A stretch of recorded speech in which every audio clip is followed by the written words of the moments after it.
Hello, BookTube. I'm out here in my grotto. It's cold out. So, as a lot of you know, the grotto is just my little man cave off the porch, the front porch. There's a little room on each side of the porch, and they're unheated. Just insulated the floor underneath this year's, so I thought it would help. Jury's out. Right, a little portable heater. Behind me, my wife just got me a heating pad. Is that what it's called? Yeah, heating pad. So that helps a little bit. But it's cold out. You can see I'm wearing a heavy shirt. It's cold out here.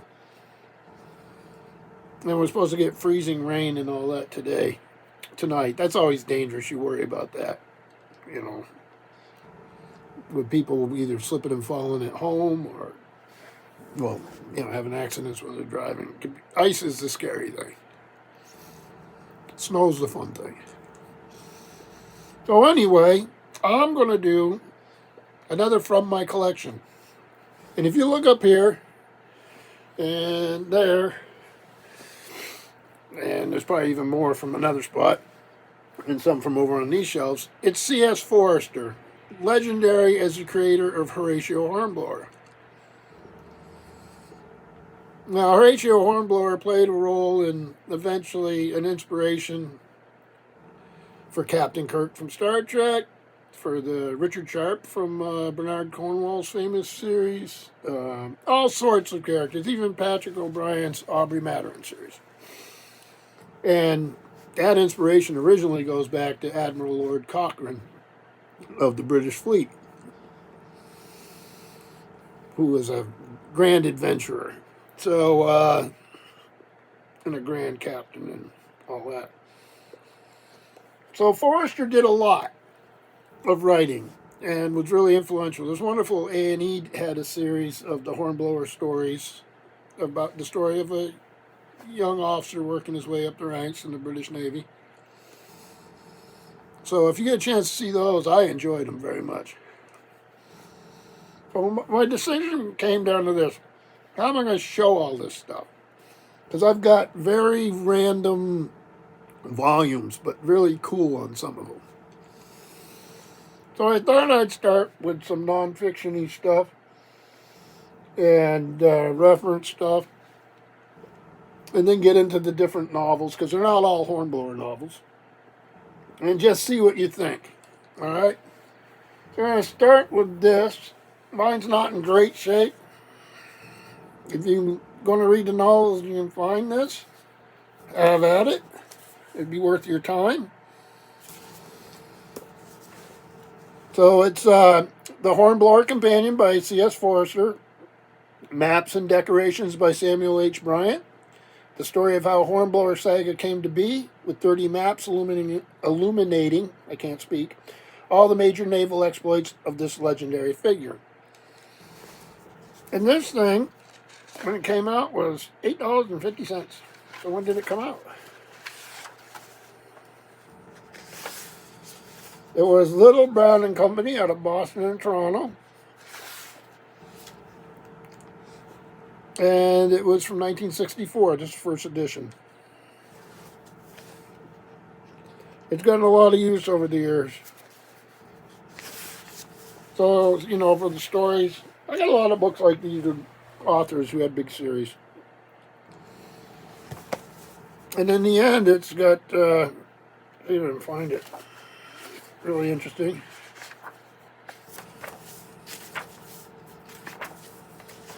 Should have just looked it up, right?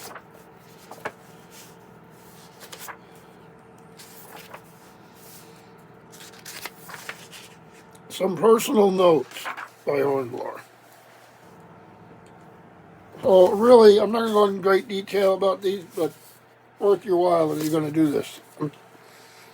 I tried to be strategic. I don't know how well I did with where I'm going to put the books once I'm done with them, because I'm not moving out from off this heating pad. I got the heater the other heater at my feet.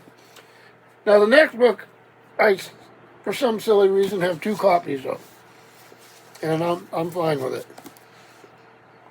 This is The Life and Times of Horatio Hornblower, by C. Northcote Parkinson, who also is a great naval writer. Love this edition. Here, let me get you the wraparound cover.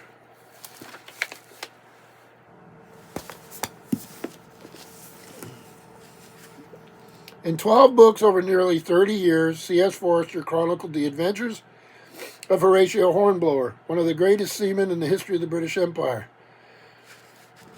Mr. Forester's death, however, has left many gaps in the Admiral's career still to be elucidated. And this is a fictional biography of a fictional character. And we've seen that. You get a lot of that with like Sherlock Holmes. I'm sure in the comments you could leave tons of people this has been done to. So, this came out when? This is Little Brown and Company again out of Boston and Toronto. First American edition, 1970. Great fun. I love reading this enough that I have 2 copies. And my other copy looks like this. Obviously a reprint, but it's from Barnes & Noble. So great fun if you ever want to really get into it.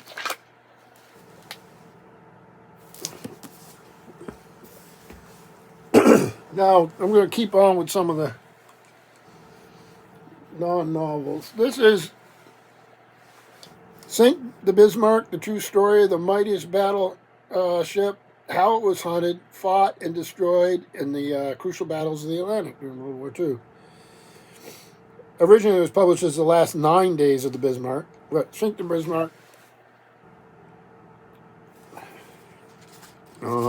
Really short thing. And this thing has 1 million printings listed on here. And there was more afterwards. So it originally came out in 1959.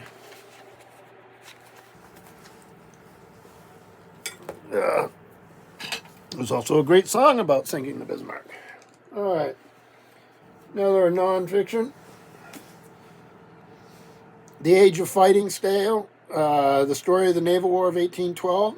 Mainstream of America series, edited by Lewis Gannett, and this is by C.S. Forester. So it's a history book. And you can see the Mainstream of America list of books in that series. So, a little map on the end there, and papers. And yeah, let's get a picture of our author.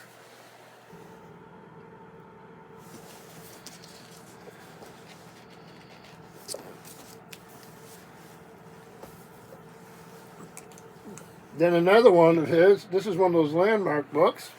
I love the cover on this. This is The Barbary Pirates by C.S. Forester, illustrated by Charles Mazujian, I guess. You tell me. I don't even know if you can see it there very well. I used to love these landmark books when I was a kid. Full of exciting history and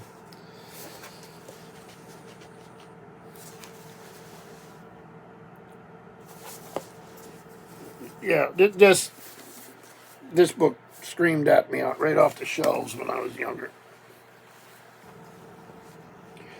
So let's do this. I'm gonna go. So you're gonna see some of these novels in more than one copy. And I'm not going to do them in any order because I got them piled here and I'm hoping I don't get buried. Which would be great comedy for book 2, but not great comedy for me. So Mr. Midshipman Hornblower. So you're going to see I have quite a few of these covers.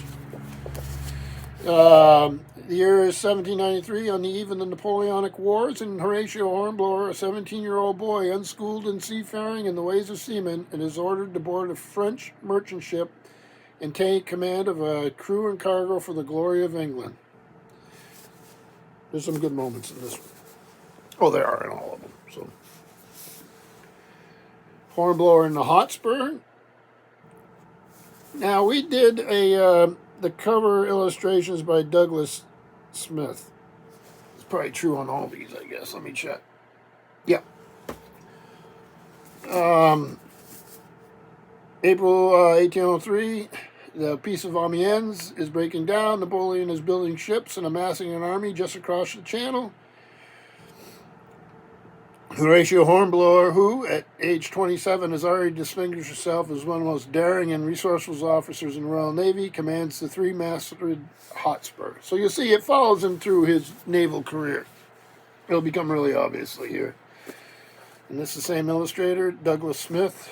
I haven't given him enough credit. He's actually quite good.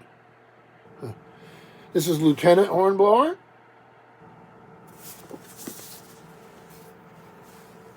And then this is another edition of the same stuff. But I've got some in the some and some in the other, and there's some doubles. So this is Hornblower in the Atropos.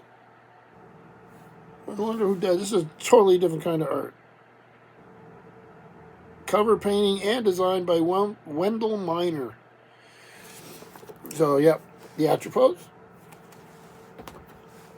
You can see, yeah, those books are already falling. Probably a good idea for me to get up there and do some dusting, right? This is Hornblower and the Ship of the Line. See what's going on here. This is the 6th installment in C.S. Forester's 11-volume chronicle of Horatio Hornblower's adventures at sea.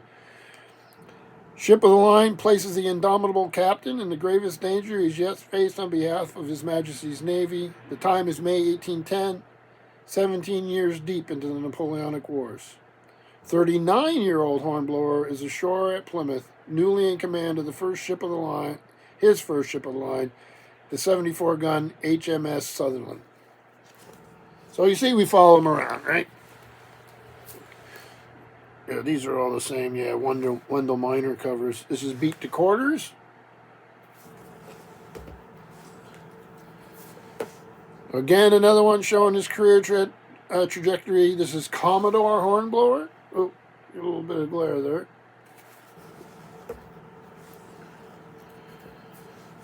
Flying Colors. Admiral Hornblower in the West Indies. And then finally in this set, I think, let me look here. Yep, I'm correct. Finally in this set, it's Lord Hornblower. And what is he here? In this 9th volume, Horatio Hornblower must rescue a man he knows to be a tyrant from the mutiny of his crew. A dubious chore, but one that leads Hornblower, with the aid of his old love Marie, to the glorious conclusion of his own battle with Napoleon. So, yeah, just lovely adventure books. Very entertaining. So now I'm going to show you some, if I did this right, hopefully I can show you, yeah. So here's some different copies, older copies. This is Hornblower during the crisis. And this is showing what was then the chronology. The chronology gets a little wacky. Not unusual in these big series. Here's another version of Lieutenant Hornblower.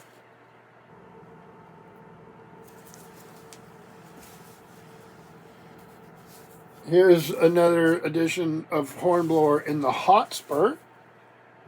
So when was something like this published? These were Little Brown and Company again. This one is the first edition in 1962.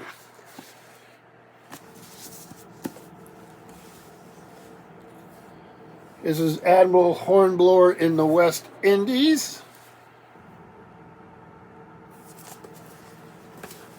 This is sort of a cool British little thing.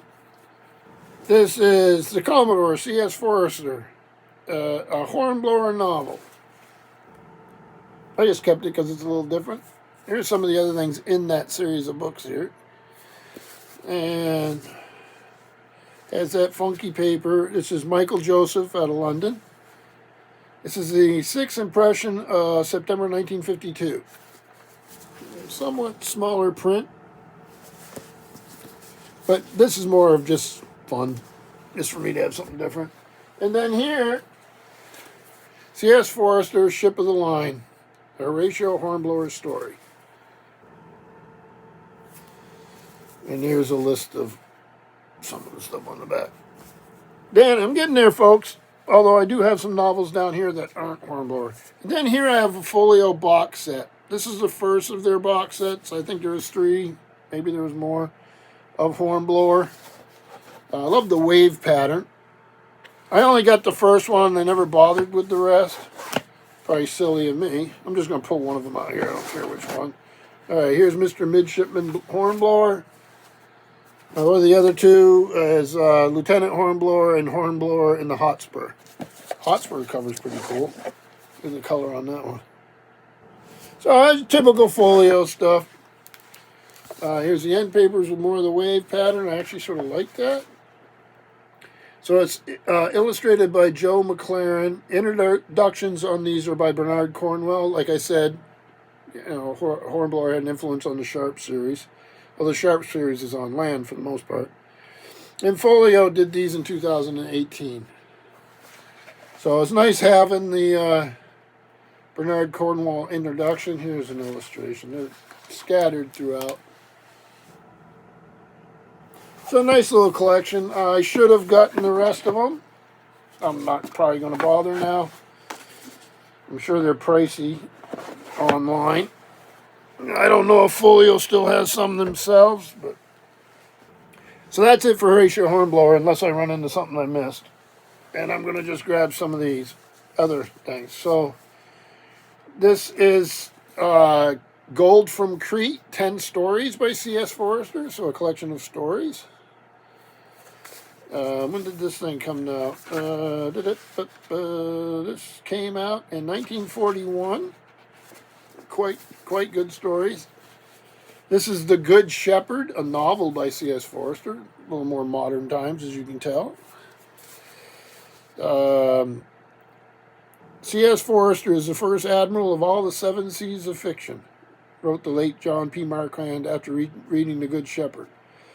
Commander George Krause, USN, skipper of the American destroyer Keeling, is a long jump from Mr. Forester's best-known hero, Captain Horatio Hornblower, who fought for Old England in the age of iron men and wooden ships.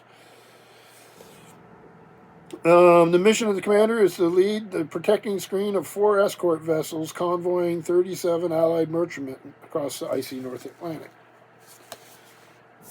Quite a good novel. And as I am accustomed to, this is another Michael Joseph version from England of the same book. I really like that cover. I like the whole look of that. So, yep, me just repeating myself. And here's one. Another novel. This is The Ship. Who's this? Little Brown and Company. And, of course, they're advertising Hornblower on the back. And this one, the heroic tale of a few hours in the life of a British light cruiser in World War II and of the men on it. So, I need to reread this. When did this come out? Well, I did a reread on the Hornblower, some of them, with a bunch of booktubers a couple years back. Yeah, this is from 1943. So, yeah, right in the heart of things, right? 1943. And what do we have here? And then one with no dust jacket, a historical novel. This is an advance copy, if you can believe it, of The Captain from Connecticut. And you can see here it has a little tag in it. To the literary editor, this book will be published on June 12, 1941. Do not review before publication date. Send tear sheets or clipping for your review. Do not quote more than 500 words without special permission. Thank you, Little Brown and Company, publishers, Boston, Mass. It just taped in there. So I don't know if somebody reviewed it when they got this copy. From 1941. So there you go.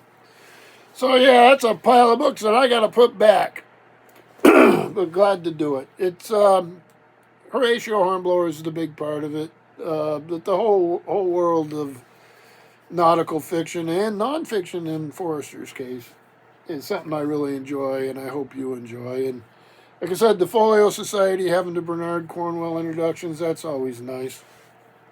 But I won't be tracking down the rest of those. So Anyway, I hope you all are having a good end of the year. I thought I'd do another one of these from my collections and see if anybody was interested. And thank you, BookTube.